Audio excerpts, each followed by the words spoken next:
Firstly, welcome everybody to this afternoon's session, which is brought to you by Talent and hosted by me, Ian Tyler. And I'm very excited to be able to introduce you to Futurist Shara Evans.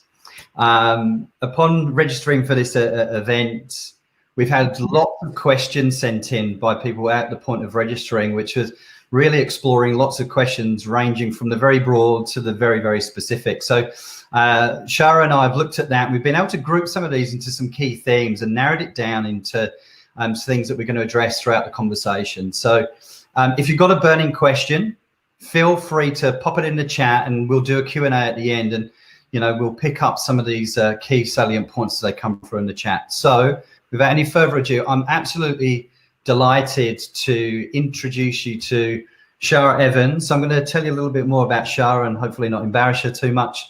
But I guess we're quite lucky. Shara is one of those rare individuals that merges incredible insights and an innate understanding of essentially the social and economic impact of new technologies.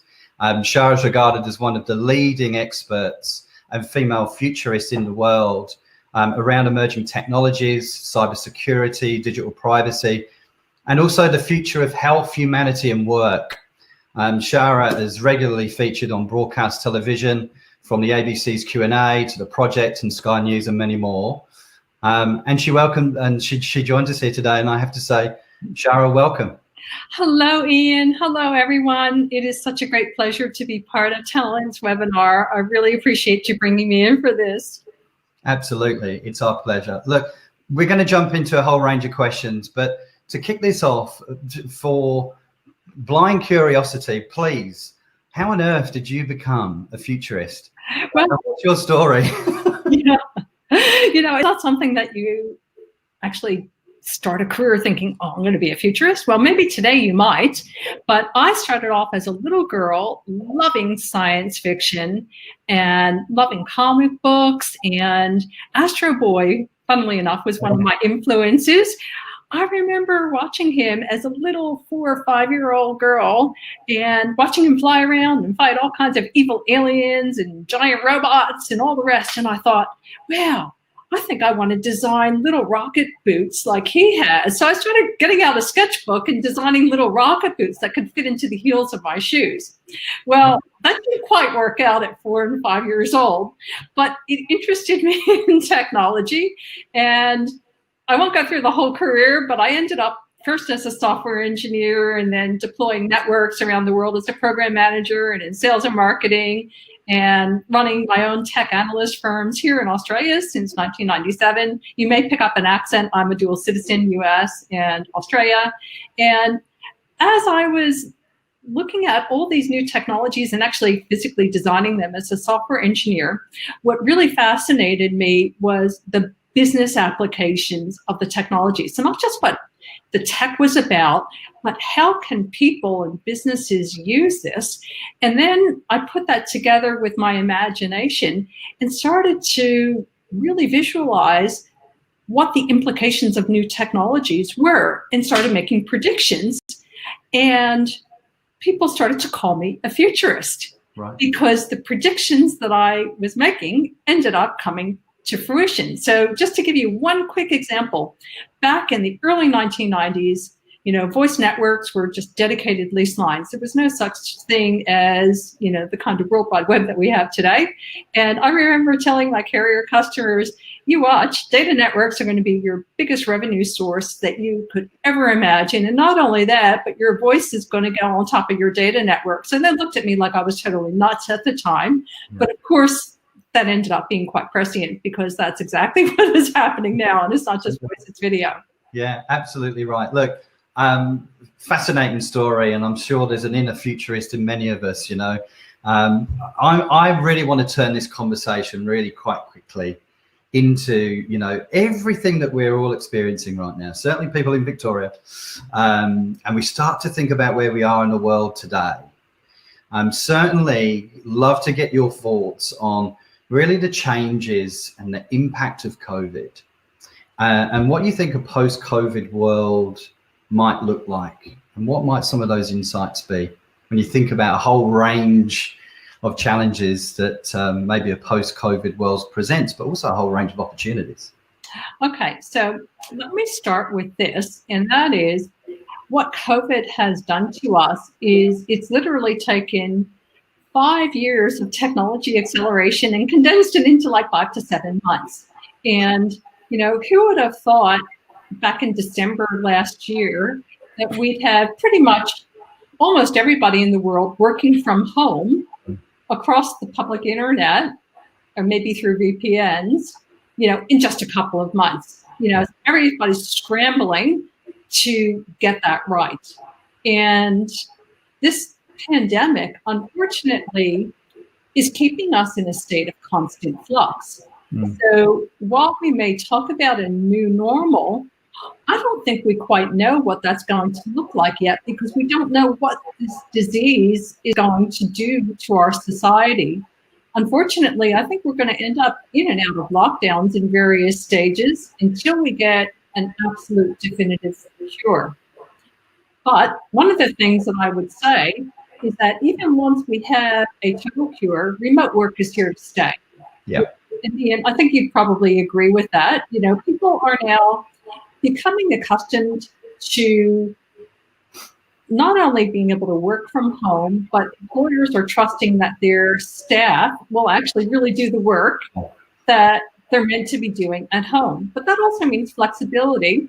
And if we end up with this being part of our ongoing normal way of dealing with things, then we really need to start to think about home-based cybersecurity, because everybody's just sort of shuffling around trying to get it together now. Absolutely, yeah.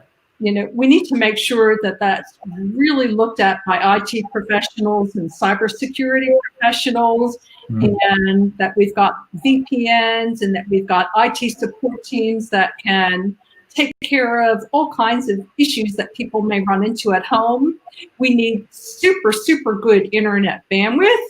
Yeah. And a lot of people are in locations that don't have it, or maybe haven't signed up for a super high bandwidth plan because they did not need this before COVID. And that's going to be an absolutely essential ingredient. And I think that there are some employer obligations as well. And that has to do with ergonomics of the environment that you're working in, and also looking at some of the real extra costs that employees are taking on, such as buying special equipment for their home office, or maybe even having a dedicated work computer that's bought for them instead of using the family home computer. Yeah. You know, so there's a lot of stuff that's, I think, going to change that relationship between home and work, but we need to make sure that we've got that balance there. Yeah, it's something I won't tend to do this, but something very interesting just popped up in the feed as it relates to this, and Sammy has just made a comment that working from home is step one. Step two is organizations realizing actually means working remotely. You know, and it's about what skills they need to have. You know, it doesn't necessarily mean that people are cheaper. I couldn't agree more. I couldn't agree more. I think there's the work remote, work from home is phase one. It's about security, about trust, about encouragement. It's about culture. It's about what is the construct of a team that makes the team stronger, even if it is remote. So there's a whole range of different variables with all of those things. So I think there's a great thing that's just popped up in the feed there. So thank you, Sammy, for that.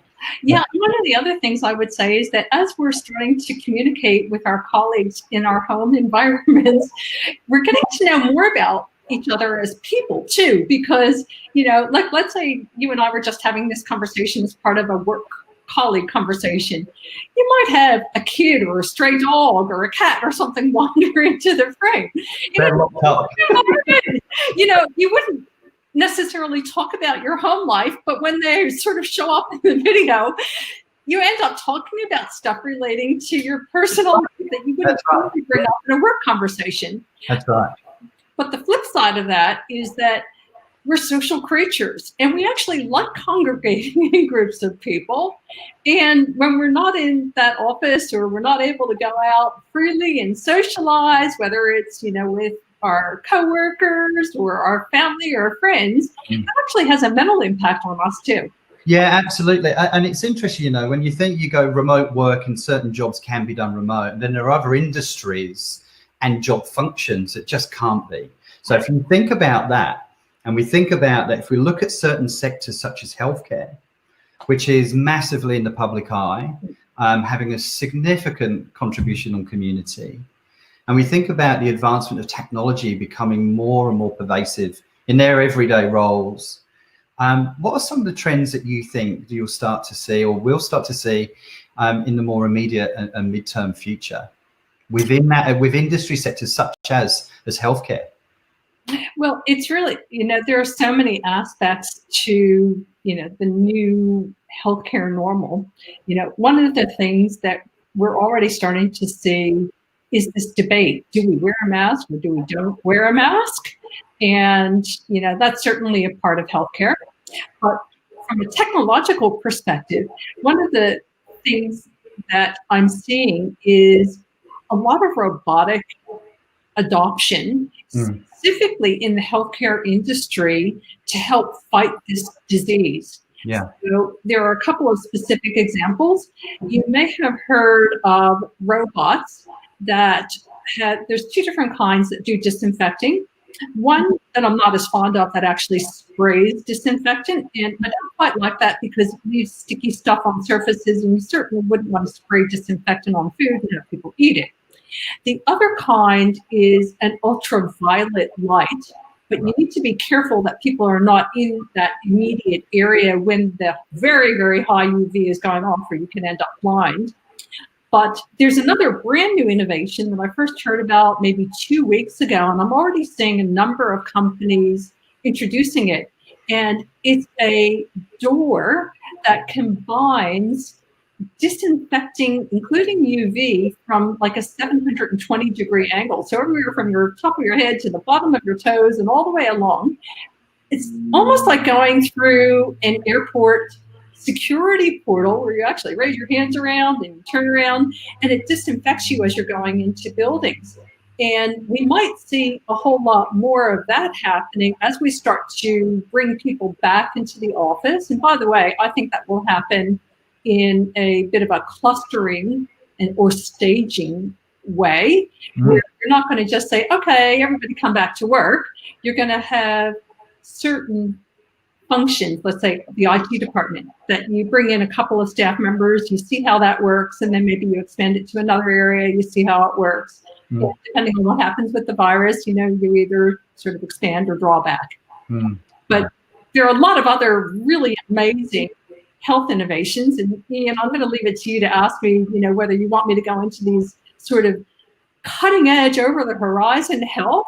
Or... Yeah, absolutely. I think, I mean, for everybody who's involved, I mean, the audience by and large is a technologist and or in and around a technology environment or project environment. And, you know, it is that longer term horizon where we go, you know, where's this all going?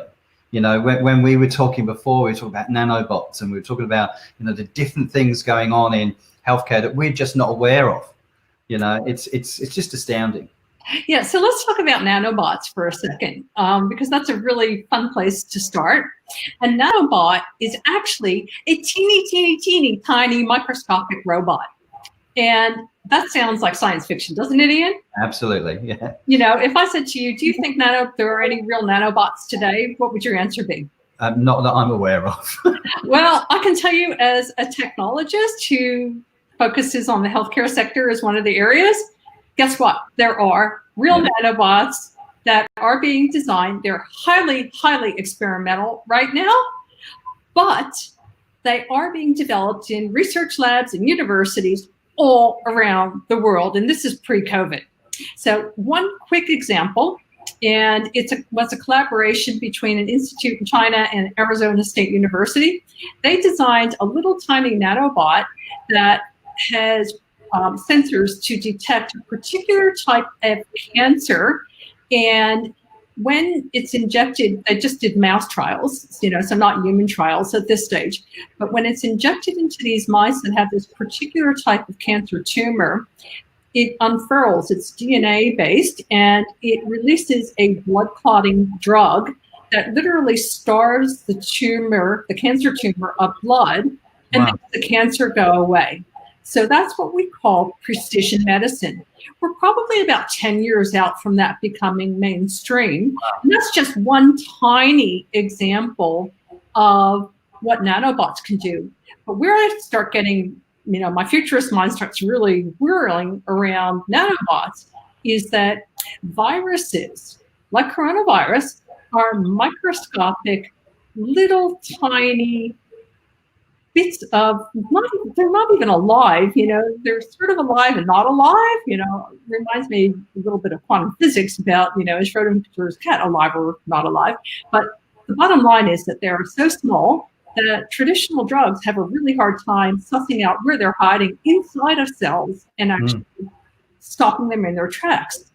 If we had nanobots in our bodies scanning for things that are going wrong, which is probably what will happen in the 10, 15, 20-year horizon, and coronavirus happened when all of us had bots in our bodies keeping us healthy and fighting things as, it's starting to develop. But before it develops, we wouldn't be in a pandemic. Yeah. We would have instant cures. Yeah. And, unfortunately, it's happened before we've got this kind of technology that's suitable for putting inside human bodies.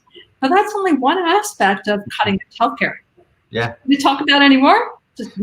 We could go for hours on this, but the one thing, and something again just popped up in the feed, it's quite interesting. Your view, Robbie has just put something there saying nanobots can also be hacked too. Oh, look, anything can be hacked. Any technology that I look at, I could talk about all the potential wonderful benefits, and then I can take my cybersecurity hat on and talk about all the ways that it can be abused.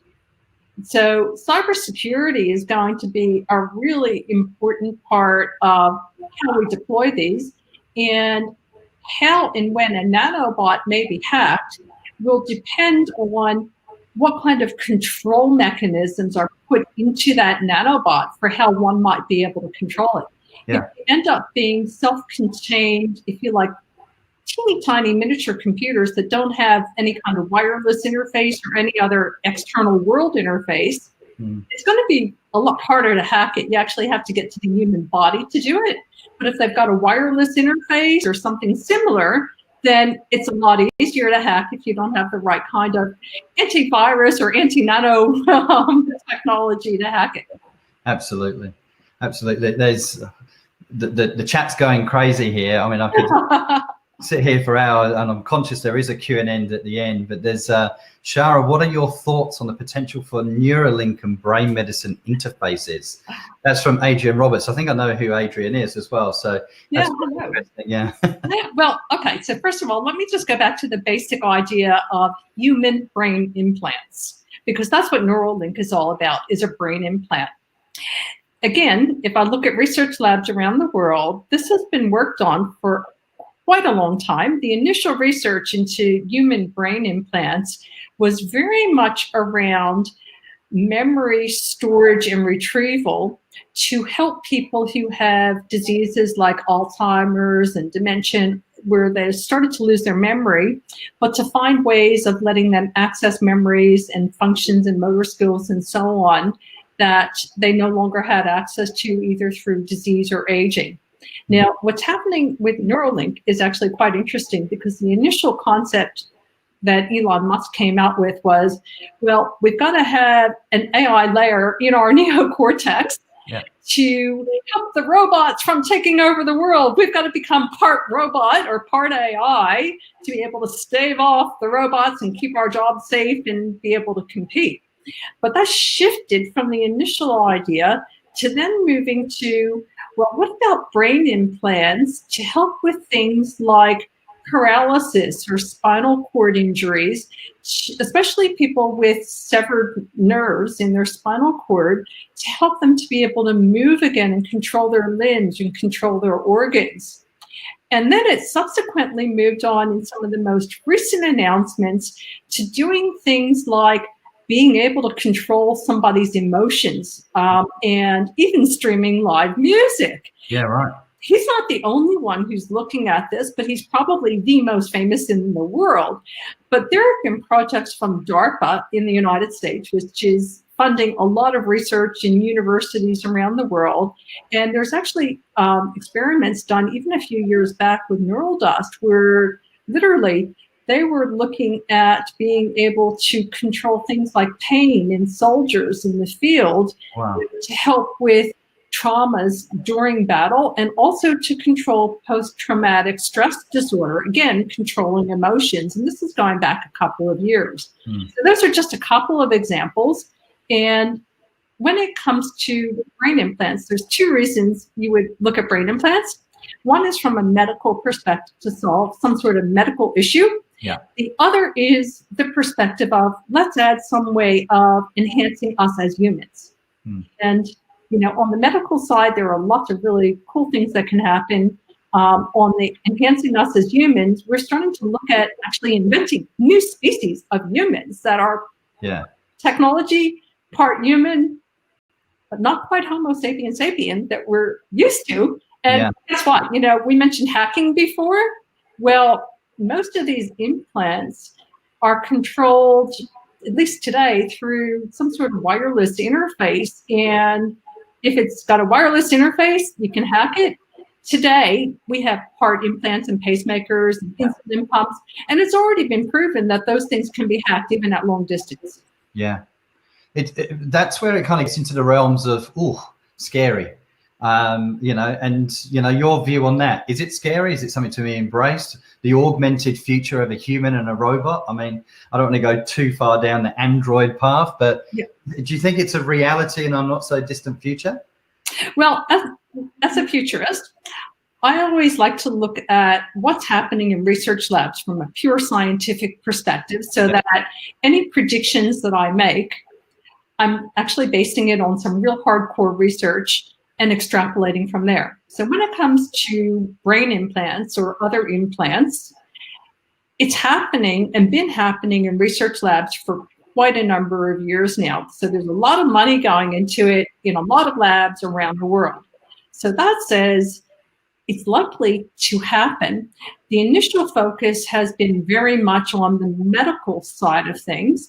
And there can be tremendous benefits to people if it helps to cure illness, or let's say, you're in some horrific accident and, you've lost the use of your limbs and an implant lets you regain that function. That would be really wonderful. But do we actually want to have an implant that somebody can hack? Can you imagine if your brain was hacked? What are you going to do? Wipe out your whole brain like you would do a computer and just, restore your memories? Yeah, right. I didn't think that would work. We don't even have technology in research labs in the drawing board that could take care of that kind of situation. No. It would be a bad thing.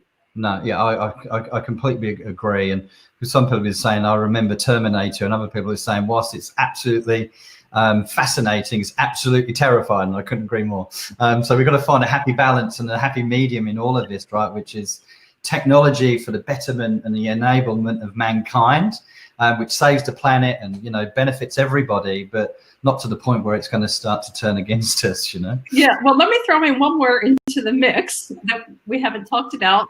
Actually, two more. First is genetic engineering and the other is stem cells. So with genetic engineering, we've had the Human Genome Project underway for a long time now. And we're now getting to the stage, especially with the help of artificial intelligence, we're starting to understand what these different, there's about 3 billion base pairs. We're starting to understand the functions of these base pairs. And once we fully understand how all the genetics inside of our own bodies work, then we can start to really manipulate it. So today we have technologies like CRISPR where we're starting to do things.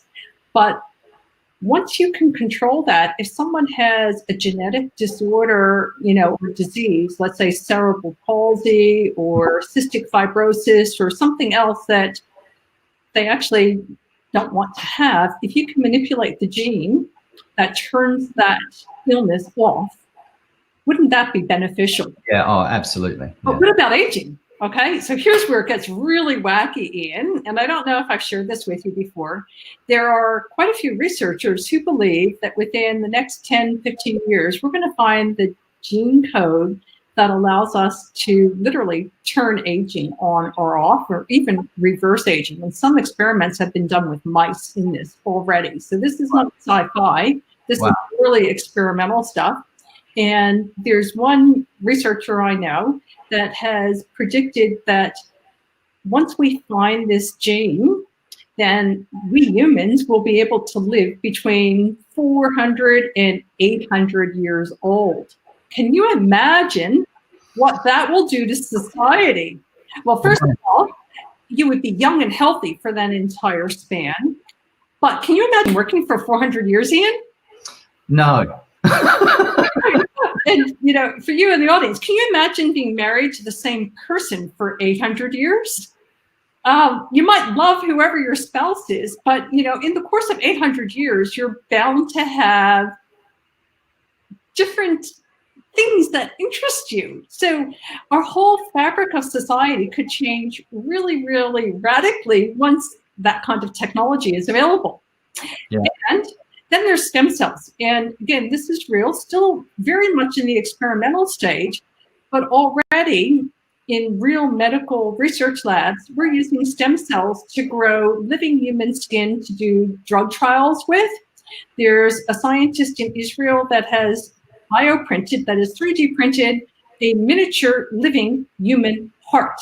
So it'll probably be 10 years or so before we can actually print, 3D print or bioprint a real living human organ. But once we get to that stage, then if you have a heart problem, instead of being on a donor list waiting for a heart transplant for 3 years, 4 years, and you may die before then, what they would do is harvest stem cells from your own body and grow a heart that is literally the right size and shape and biocompatible with your own body, and use that to transplant. And you wouldn't be taking rejection drugs for the rest of your life. Again, very, very profound changes because of these kinds of new regenerative and precision medicine technologies. Wow. I mean, it's remarkable. It's fascinating. It's complex. It feels like it's light years away, but the reality is the fact that it's part of a narrative in a research lab makes it almost tangible. And if it's conceivable, therefore it may be achievable. Yeah, well, there are actually commercial bioprinters that you can buy off the shelf and pharmaceutical companies and research labs are buying them that have as the fuel for the 3D printer different biomaterials where you can use it to grow living cells, you can use it to grow cartilage, you can use it to grow veins, you can grow human ears that people have had transplanted onto their bodies that give them better than human range hearing. And this is science now, it's not science fiction. Yeah. And that's what a lot of people don't understand is that, you know, it may sound like I'm talking about light years away, but I'm talking about stuff that's actually happening in research labs around the world today. Yeah, it's fascinating. You know, when we were talking before, we had a conversation about, you know, digital privacy, Internet of Things, autonomous vehicles, and all this stuff. And there's all these things that are really of the now. That I'm sure, like I've seen a couple of questions coming up talking about, you know, 3D printing and the things that you're talking about now. So when we think about those shifts in emerging technology being created over and above outside of the research science lab, what are you seeing? What are we going to see in the immediate future around some of these things really coming to life? What are some of those things? Immediate future that's already happening, no question, is artificial intelligence is going to impact every single person and every single business across the planet in some way, shape, or form. And in many cases, you may not know that AI has already pervaded your life. So I'll ask this question, even though I can't see everybody's hands raised. How many of you have ever used a voice interface on your phone or your computer? And have you ever talked to your computer? Yeah, lots of times. Yeah. That's an aspect of AI called natural language processing. And it can be text-based, it can be voice-based.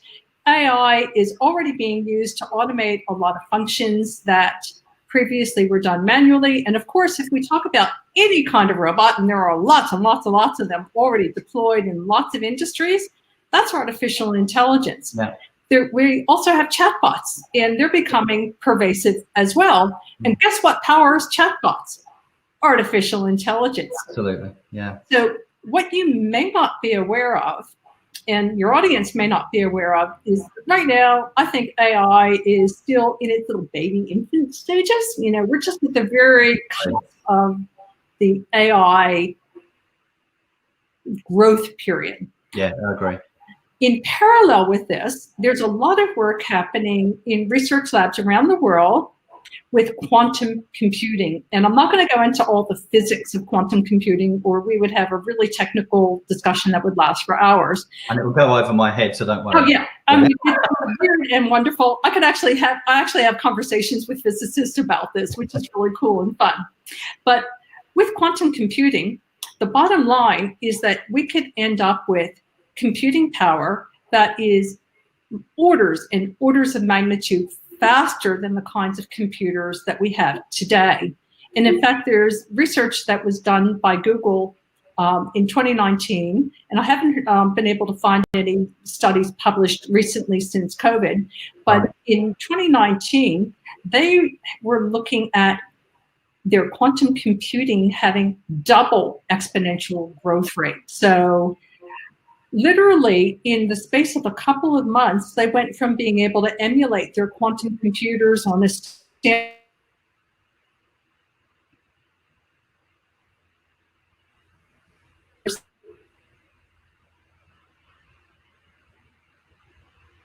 chip. And if you combine that with AI, then suddenly you have this potential of AI becoming super smart, super fast. Yeah. And you know, that's just the tip of the iceberg when it comes to automation and the impact on humanity. Yeah.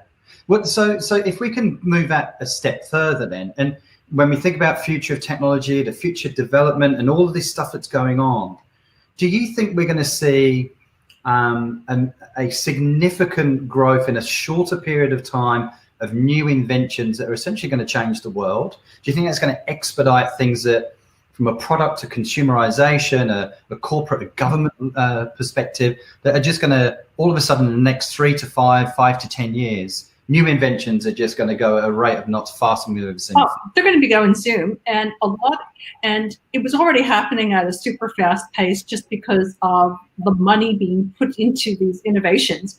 But the pandemic has accelerated this. So with the pandemic, we're looking at all kinds of contactless delivery mechanisms. So there has already been a trend in the retail sector to take warehouses and deploy all kinds of robots in warehouses to automate the tasks there. And now we're starting to see, haven't seen it really here in Australia yet, but in other parts of the world, contactless delivery, where deliveries are made by either little delivery bots trundling along the sidewalk or the street, or delivery drone bots that might drop packages in. Yeah. Initially, they were looking at these kinds of technologies for, let's say, dropping in medical supplies to remote areas that were isolated because of floods or hurricanes or some other disaster. But now they're looking at these technologies to be able to get stuff to people without humans touching products so that we're not spreading the disease. Another area that many people probably would be very surprised to hear is that here in Sydney, where I'm at, on the Sydney Harbour Bridge for at least 8 years now, there's been a collaboration between UTS and New South Wales Roads and Maritime Services, where UTS designed this little robot that was based on an inchworm that is autonomously able to map its way through the Sydney Harbour Bridge, which is made of steel and that erodes and needs to be maintained. And there are places that humans can't get into. Well, these little tiny robots, Sandy and Rosie, autonomously are able to map their way through the Sydney Harbour Bridge, and they're giving live feedback to the bridge maintenance engineers that they can see what's going on. And if maintenance is required, then you can actually have these little robots can, still, they're autonomous, but the humans can tell them when to do things and actually do maintenance of the bridge in areas that humans can't get into. Wow. And that's just the tip of the iceberg when it comes to self-repairing cities. Yeah. So if I take it out to 2050, there's a project based in Leeds in the UK at the university in collaboration with the council and the national government and all kinds of funding, where they've been designing fleets of tiny little robots that will literally be scanning for potholes before they become potholes or defects in buildings. And we might end up seeing smart cities that have fleets of these little tiny robots fixing stuff before it goes really, really wrong. Wow. So preventative rather than treating the symptom. Exactly. And it's the same sort of thing that I'm talking about inside of our bodies with nanobots doing preventative medicine. But instead of doing it to our bodies, it'll be doing it to our buildings and to our cities. There's also lots of work in material science with self-healing concrete, if you can believe it, by using different types of bacteria or other things. It starts to go ballistic. Yeah, it sounds like it. I mean, it's overwhelming. I mean, the content is overwhelming, which makes it very interesting and very insightful.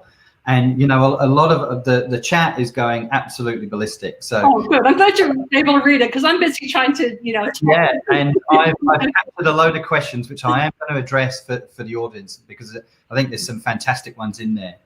And when you really think about the stuff that you're talking about, and you think about everything from a robotics, technology, and wireless-based interface, that means the risk for things going wrong or things being hacked and therefore going wrong is going to become a real problem. So when we think about that from a cybersecurity standpoint, how is this going to change? How, as an industry, as a planet, are we going to be able to really think about how it's going to change, grow, and impact, but also not just on people in cybersecurity roles doing the job? It's like, how do we protect ourselves? And that's an excellent question. And, I'd like to go back to the here and now because this impacts everybody today. The fact is that there are more and more cyber criminals, and they're out to get you. They're out to steal your identity. They want you to click on things so that you're downloading malware onto your computer so that they can get into your bank account or get confidential company information. Or they want you to click on links and be scammed into sending money. I had an personal example just the other day where I got a quote notice from the ATO about my company BAS statement, and I never get notices from the ATO. And my cybersecurity radar went bing right off. So I called my accountant and said, hey, this doesn't look legitimate to me. Have you seen any communications? Like, oh, it's probably okay. And I thought, no, I don't think that's probably okay. So I actually called the ATO last night and had a long conversation with someone. And it turns out that my instincts were spot on. It was a spoof email. It had a real ATO address, but it wasn't actually sent from the ATO. So email spoofing is real. Yeah. One thing that everybody needs to be aware of is that if you get something that has a hyperlink on it, do not just click that hyperlink, please. You may be downloading malware. You may be misdirected to another website. If you get an attachment from somebody, even if it looks like it's from their email, if it's not something that you're expecting, call them. Yeah, the basics then, right? The basics. And, hey, Ian, did you send me a Word document, and just double check before you open the thing. And there's so many nefarious ways that cyber criminals are getting to us. Another way that they're getting to us now is through social media. And a lot of it is social engineering, but a lot of it is us too. So if you think about social media, a lot of people put their birthdays on LinkedIn, on Facebook, on all kinds of different accounts. Even if you don't put your year, if you've got your birth date on there and you're listening to this webinar, please take your birth date off of social media because it's used for identity theft. It's one of the ways, it's one of the things that you can never change or get back. So don't put it out there. Yeah. People disclose all kinds of personal information on social media, and all this stuff gets harvested. Even if a company, a social media company has a policy that says you can't scrape data from our website, do you think that's going to stop a cyber criminal from doing just that? No, indeed. No, of course they're going to do it. Mm. They're going to collect as much data as they possibly can, and they put it into these massive databases and warehouses using artificial intelligence, and then use it to help design custom social engineered attacks against you or your company. And that's today. When we start to go into the world of tomorrow and the whole Internet of Things and smart cities and facial recognition and sensors everywhere, that gives even more points where the bad guys and gals can come and get you. Yeah. Because there are more places where there's a potential vulnerability, because unfortunately, a lot of products are not designed with security and privacy as part of the design specs. Sometimes they get slapped on after the fact, but a lot of times they are just completely missing in action. Yeah. And that's where they get us. If I may, Ian, do we have time for one more thing on cybersecurity? No, absolutely. I mean, this has also gained a lot of momentum in the feed with people asking some questions around this. So we've got time. Okay, so there's one new thing that's happening in the deep world of cybersecurity using artificial intelligence techniques. And some of you may have heard of it if you're a technologist. It's called deep fakes. Have you heard of that, Ian? I have, yeah. Yeah, I'm not surprised that you have, but many people may not have. So basically, if someone were to have a video of a person and they have software that you can freely download from a number of different places, they can make somebody who's not me look and sound like me, and with a text-based editor can literally change the words that I'm saying to something else completely, and my lip movement will mimic these new words. So I can say to you right now, I'm a privacy advocate, and somebody with these tools can say, using my image and my voice and looking very real, privacy doesn't matter at all. Who cares? Yeah. I don't have anything to hide. Why should I care about privacy? Yeah, absolutely. This is something that I've seen in a lot of the kind of propaganda that's propagated specifically around the US election and all these kind of different things around different governments being able to infiltrate and influence propaganda as a result of this, which is deepfake, which does have significant global economic and community-based impacts. It's quite frightening. Yes, and it's not just on the political side. I have a theory, and it's still a theory, haven't seen it happen in real life yet, but I think, especially as we're doing a lot of remote working and video conferencing, that sooner or later, a clever hacker is going to be able to hack into a real-time video feed and make it look like you're talking to a coworker that you normally would talk with through your normal secure channels. And it will look like it has the right background, either their real office or their home office, things that you're accustomed to seeing. It will look and sound like somebody that you know and trust. And they'll ask you about some business project that you're working on. And you will accidentally disclose confidential information, maybe even things about a merger or an acquisition that you shouldn't disclose, you're a publicly listed company. And they will be tricking you into doing this. You would have no intention of ever giving this information to a third party in the real world.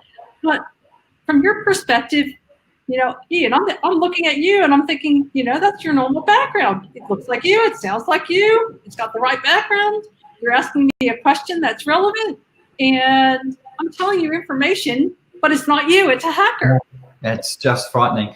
There's something that came up earlier on that's almost related to this, because I can close the gap on a couple of the different topics that we've just covered that really talks to this point, which is, if you think about everything we're talking about, and we then think about the next generation that's coming through, and we think about education, how on earth do we prepare, or what are the changes in education that are needed to prepare a future-ready workforce? I mean, it's just alarming, the amount of things that the educational system that's got to catch up to start to develop this narrative and develop the engagement with these new technologies. You know, I think it's very interesting. It's something that somebody put in the feed, and I captured it. I thought that links all of these things together really neatly.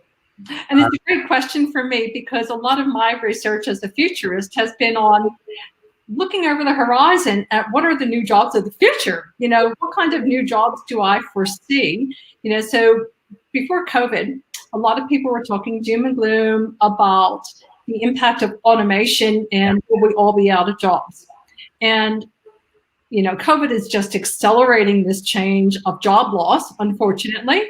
And sadly, a lot of small businesses are just not going to be able to recover economically from COVID. So not only will we have people who are displaced from automation, which has been predicted for a while, we'll have people that have been displaced because their small business is in an industry that's not been able to survive through the lockdowns. Yeah. And it may not be a small business, it may be a big business. I mean, can you imagine how many airlines might go out of business? Can you imagine how many restaurants might go out of business? And, you know, we're not even talking about automation here. We're just talking about the impact of COVID. So we really need to think about, well, what are the new jobs that we can start to train for, either as adults or to help educate our children? And how will we deliver education? Yeah. And how do we give that kind of collegial experience to students who learn not just because they're listening to a teacher, but also because they're doing stuff in the real world and they're interacting with kids their age and, you know, the grade above and the grade below. And, you know, once they get to university, they have the on-campus experience. So they're learning a lot of these softer skills in how to operate, but they're also learning how to learn. And unfortunately, with COVID and lockdowns, a lot of universities are starting to go through serious trouble too, because they have had historically a lot of international students, and a lot of people are saying, well, you know, the experience I'm getting through an online lecture just isn't the same. And gosh, how am I going to learn how to program a robot if I don't have access to a robot? So, you know, there are some things that we need to think about, you know, while we're going through this COVID period. But let's just go beyond COVID for a moment and talk about some of where the new jobs are. And I will give you one hint about how you might be able to train on some of these scientific technologies that are maybe expensive, and you wouldn't, as a parent, be able to spend $100,000 on something for your kids, you know, whereas when you've got a school that's doing it for hundreds of kids, you know, it suddenly becomes affordable. And there you need really high bandwidth and something called telepresence and haptics, which is the sense of touch. Yeah. And if you combine that with a technology that we already have today called virtual reality, then you can start to imagine how you can control a robot or an instrument long distance. So that's already been happening in the real world for remote surgery with robots. And it's also a technique that's called imitation learning, where people have been in virtual reality suits, literally training robots how to manipulate in three-dimensional space. So right now, you know, pre-COVID, this would have been done where you and the robot are in the same room and you're able to do it there. But there's no reason that with the right bandwidth, you couldn't use those same kinds of techniques to teach people how to train robots how to do things like pick up a piece of cloth versus picking up a delicate vase. Yeah. Using that kind of technology. Yeah. And everything around AI and robotics is an area for lots of new jobs of the future. But the new digital literacy moving forward into the future will require an understanding and a comfort level of working with the many different aspects of AI and robotics. And that doesn't mean you have to be a programmer. It just means that you will need to be able to interface with those kinds of technologies. And there'll be lots of new jobs that don't involve programming per se. So from a vocational perspective, let's just take robots, for example. You will still need people who design them physically and manufacture them, service parts, train them how to do different things, update their programming when you teach them a new task, and service them. Vocationally, as we start to have more and more of the Internet of Things integrated into appliances like smart fridges or smart TVs, and you want to have all this in your house and you want it all to work together seamlessly, and you want to have cybersecurity, you'll want to have someone like a smart home handy person who has cyber skills as well, initially to put it together for you, but then later to come and help you when things start to go wrong. Like, what if your smart house locked you out? What would you do? Who are you going to call? Ghostbusters? Yeah. You're going to call a smart home handy person.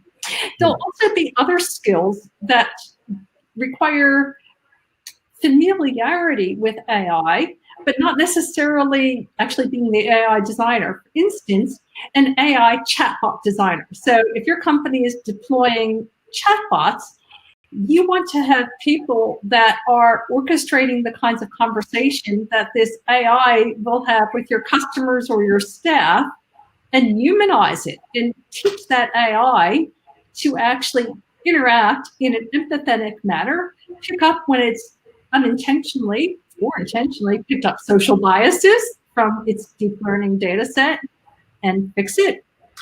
Also see increasingly, digital assistants. So today, if you think about your house, some of you may have Alexa or Google Home.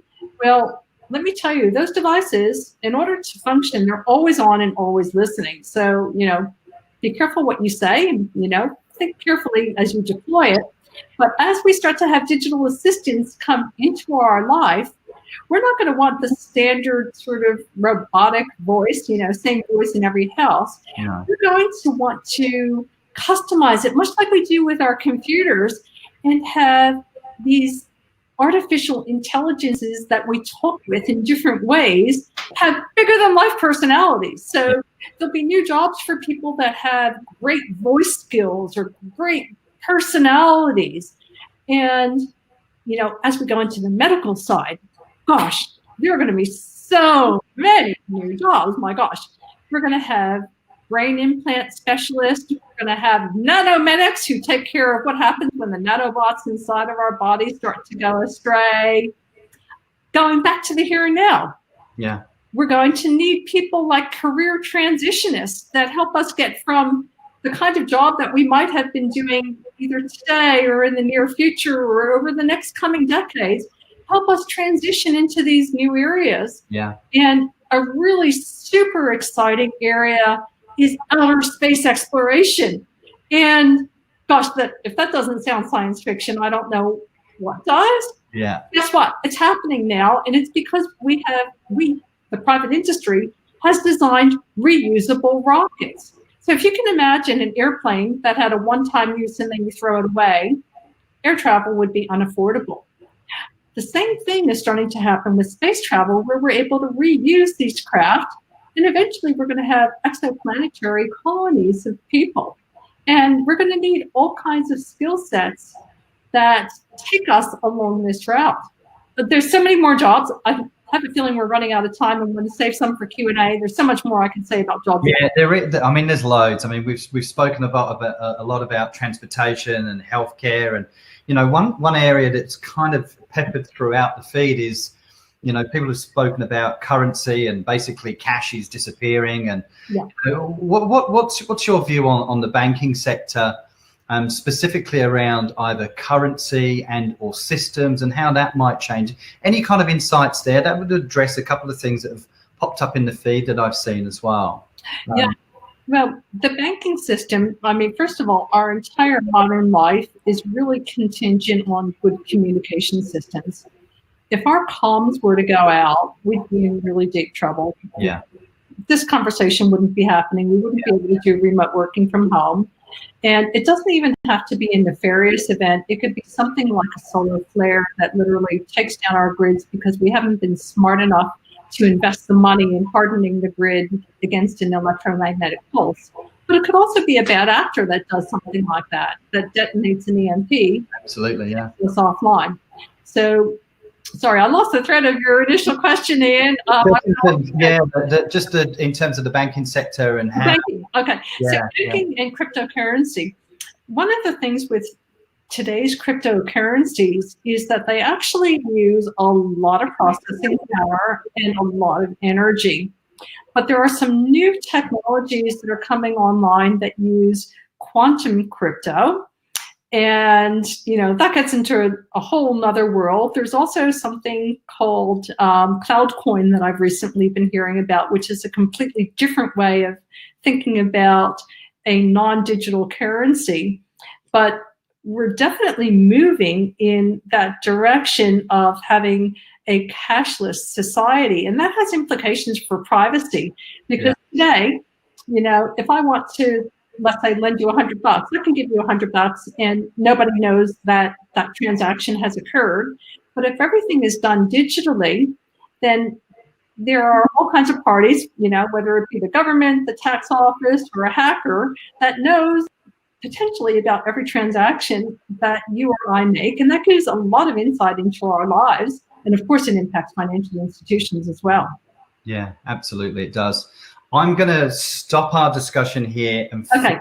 We've got 5 minutes, and I've pinged a whole load of questions here. I've had stuff come to me privately, stuff that's just opened up that looks interesting. I'm not going to get to all of them, but for everybody on the call, we will be able to capture this. There will be transcript and there will be video as well. So we're going to try and capture as much of this content as we can.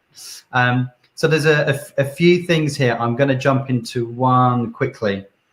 Will advances in tech destroy privacy and opportunities, and then humans become bots with menial tasks? Oh boy, that's like a multi-part question. So, first, let's say with privacy, our privacy is already being destroyed, and a lot of it is at our own making through the things that we put in social media. But as we start thinking about things like contact tracing applications for coronavirus, that's actually accelerating the trend, because what we're in effect doing is saying, I'm giving you permission to track my every movement and record it. And, it may be anonymized, but ultimately, when you are sending this information, there'd be an IP address or a device, make and model and, device information, and ultimately it can be traced back to an individual. So, our privacy, unfortunately, it's already out there to be consumed. Already starting to be destroyed unless we pull back and say, hey, we'll share information, but it's got to be quarantined to only those people in an organization, let's say a government organization, that need to know for medical purposes and not shared with anyone else. Here in Australia, we passed a law, I think it was in 2014 that it first started to come into the public domain, about retaining metadata for every ISP across the country for a 2-year period. Now, metadata is literally like the envelope that your conversations sit in, whether it's what you do on a browser or what you do in a text or a phone call. But who was it? There was someone who famously said, with metadata, I'd rather have that than the actual conversation, because I can know a lot more about you with that information than I can with what you're saying, because I can see where you're at. I can see where a picture is taken. I can actually track a lot more about you. And initially it was done on the pretext of preventing terrorism, but then there's been scope creep where you can understand if there's a potential terrorist attack, you want the authorities to have access to information as quickly as possible. But there's been creep where, for instance, racing commissions want to be able to have access to that metadata without a warrant to be able to see whether or not maybe you've done something illegal on the betting circuit. And my view on that is, hey, that's starting to really infringe on our human rights, because in the normal context, if you've done a criminal act, there are methods for obtaining that information through getting a warrant and, you know, getting access to it. By extending it on a non-warrant basis, we're giving away our freedoms. Yeah. You know, why would you want to give that to a racing commissioner or, you know, something related to occupational safety? You know, yes, you might want it, and a court might decide, or a judge might decide, yes, you have access to it. But on a warrantless basis, that starts to really hit our privacy super hard. And that's today in Australia. Yeah, it's happening. Yeah. So I'm going to change track. Okay. This is going to have to be our last question that I put out there. So, okay. Where are the biggest opportunities for countries with less investment in legacy infrastructure to leapfrog countries that have led through this investment over the last century? That's a big one. It's a big one. How can I answer this really shortly? Well, a couple of areas would be communication, telecommunications. So if I think about radio frequencies, you know, cellular, you know, we're starting to talk about 5G, and there's a lot we can say about that. But if you've got a country that doesn't already have 3G and 4G rolled out, they don't have to refarm spectrum and gradually roll it out. They can just go straight to the latest technology and go straight to fiber optics. If I talk about technologies like hyperloops, which is like super, super fast trains, still very highly experimental, but let's say that that experimental technology pans out like many people think it will, then you can go right from having no really fast transportation to suddenly having super fast hyperloops going where you'd have a train track instead of putting in a normal train that might be slow. And that will change the face of where people live and work, and it would absolutely change what it means to live in regional Australia. Yeah, absolutely, it would. It really, and you know, you think about these developing countries that really just need the opportunity to kind of move forward. They could take a significant leap, you know, from nothing to absolutely everything in the palm of their hand. So, yeah, very, very interesting. I am going to have to stop it here. Okay. I'm going to say a huge, huge thank you to everybody that has dialed in and seen us. I think we got up to close to 500 people at one point, which is fantastic. I have to say a huge thank you to you, Shara. Always insightful. We could go for hours and hours and hours. And I just have to say a real gratitude for agreeing to spend some time with us and really exploring lots of topics. And I'm sure this will be the first of many. So thank you very, very much. And I would like to thank you, Ian, for being such a wonderful host, and for Talent International for putting on this webinar. And to all of you out there in the audience who I can't see and really wish I could see, for taking the time out of your valuable, busy day to listen to us today. I thank you from the bottom of my heart, and hope all of you are safe, healthy, and happy. Excellent. Thank you so much, Shara. All the very best. Take care, everybody. Thank you. Bye. Bye.